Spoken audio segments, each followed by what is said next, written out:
Sosok pedangdut cantik yang kini menjadi tukang ngarit viral di media sosial. Nasib pedangdut cantik tersebut berubah setelah pandemi menyerang. Publik mungkin tak asing lagi dengan sosok pedangdut cantik ini. Lama menghilang, pedangdut cantik ini kini banting setir jadi petani dan pencari rumput. Pedangdut yang tengah menjadi sorotan itu adalah Novi Listi. Dilansir dari grid.id, Novi Listi dikenal sebagai pedangdut yang berasal dari Boyolali, Jawa Tengah.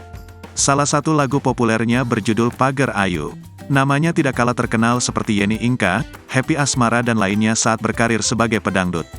Namun, karir Novi Listi mulai meredup saat masa pandemi COVID-19 pada 2020 lalu.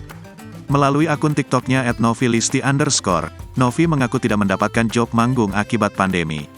Novi merasa sedih lantaran tidak memiliki pekerjaan. Padahal, Novi adalah tulang punggung keluarga. Ia pun memutar otak agar bisa tetap menghidupi keluarganya. Hingga akhirnya ia banting setir menjadi seorang tukang ngarit dan petani. Berawal dari aku jadi biduan dangdut dengan modal suara yang pas-pasan aku mengais rezeki untuk menjadi tulang punggung keluarga. Namun karena pandemi job sepi dan bahkan job tidak ada, aku tak lagi bekerja. Dari situlah aku mulai belajar jadi petani. Ungkap Novi dikutip pada Minggu, tanggal 31 Desember tahun 2023. Penampilannya yang begitu modis kini berubah total menjadi lebih sederhana. Novi juga harus rela kotor-kotoran terkena tanah dan tanaman.